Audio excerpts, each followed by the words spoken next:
जय श्री राम दोस्तों। कैसे हो आप सब लोग? आई होप आप सभी अच्छे होंगे। और मौसम का तकाज़ा कह रहा है कि मौसम बहुत ख़राब है, तो अपना ध्यान रखें, हाइड्रेटेड रहें। चलो तो आज शुरू करते हैं। एक स्टोरी सुनाऊंगी मैं आपको। वैसे इसको स्टोरी भी नहीं कह सकते हैं, मैं जस्ट आपको इसका टाइटल बोलती हूँ कि जब भक्त को भगवान मिले। जब हनुमान जी को राम जी मिले थे, तो उस टाइम का विवरण हम थोड़ा सा अभी करेंगे, है ना। तो हनुमान जी राम जी के लिए क्या फ़ील करते थे, और वो तो उनको जब बाद में पता चला कि वो कौन है, वो बात तो बाद की है, लेकिन जब वो उनको जानते नहीं थे उस टाइम भी वो उनके लिए क्या क्या सोचते थे, तो वो चीज़ हम अभी सुनेंगे। तो ये बात है ऋष्यमुख पर्वत की, और वहाँ की ठंडी हवाएं, मन में छाई एक अजीब सी बेचैनी। सुग्रीव डरे हुए थे, उन्हें लगा कि बाली ने उन्हें मारने के लिए 2 शिकारी भेजे हैं। तो जब राम जी और लक्ष्मण जी सीता जी को ढूंढने के लिए निकले थे, तो ये उस टाइम की बात है।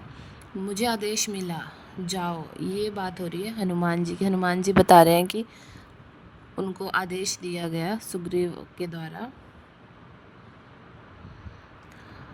और ब्राह्मण का वेश धारण करो और पता लगाओ कि ये 2 तेजस्वी युवक कौन हैं।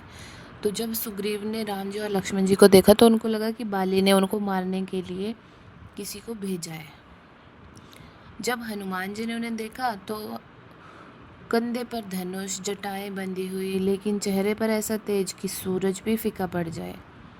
उनके चलने में गजब का धीरज था, पर आंखों में गहरा दर्द था। हनुमान जी ने सोचा, अगर ये काल है तो इतने सुंदर क्यों है, और अगर ये राजा है तो इस बीहड़ में, जंगल में नंगे पांव क्यों है। तो हनुमान जी ने क्या किया कि उन्होंने ब्राह्मण का वेश धारण किया और वो चले गए उनके सामने। तो हनुमान जी कहते हैं कि मैं ब्राह्मण बनकर उनके सामने खड़ा हो गया। मैंने पूछा, कौन है आप?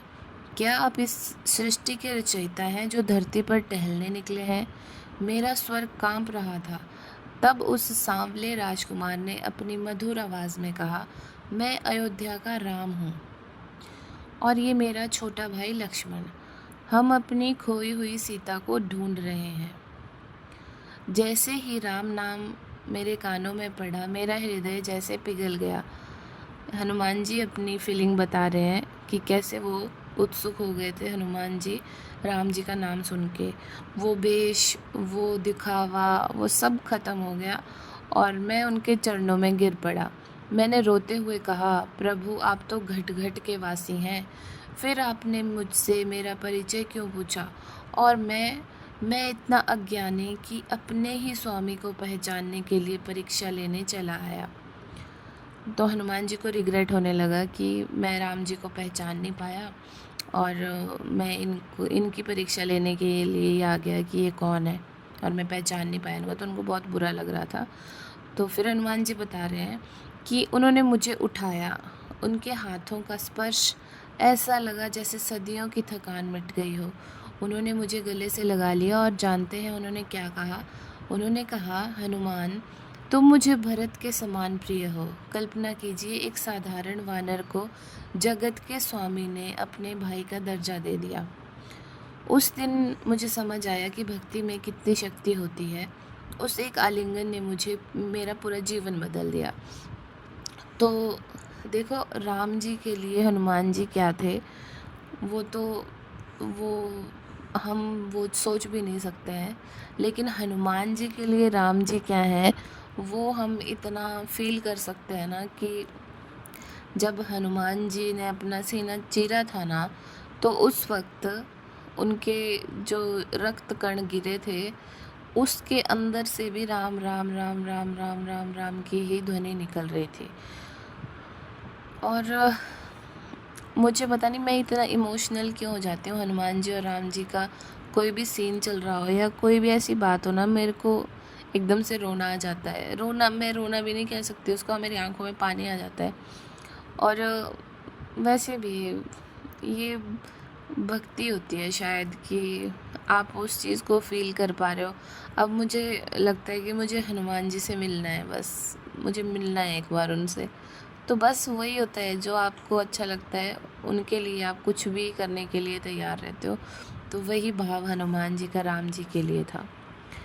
अब फिर अंत में क्या होता है, लोग कहते हैं कि राम ने रावण को मारा, पर सच तो ये है कि उस दिन ऋष्यमुख पर्वत पर प्रेम और अटूट विश्वास की जो लौ जली थी, उसी ने लंका को भस्म कर दिया। आज मैं आंखें बंद करता हूँ तो मुझे वही शांत चेहरा और वही करुणा भरी मुस्कान याद आती है। अब हनुमान जी और राम जी दोनों अपोजिट थे। हनुमान जी बहुत बलशाली, निडर, वैसे राम जी भी वैसे ही थे, लेकिन राम जी एक बहुत सॉफ्ट से करैक्टर दिखाए गए होते हैं और एक बहुत प्यारा सा भगवान होता है कि उनके सामने हम अपनी बात रख भी देना तो उनको ऐसे डर नहीं लगता। जैसे एक स्वीट सा रिलेशन होता है ना, फैमिली में कोई एक होता है जिससे डर नहीं लगता और वो बड़ा भी होता है। तो thank you so much for listening.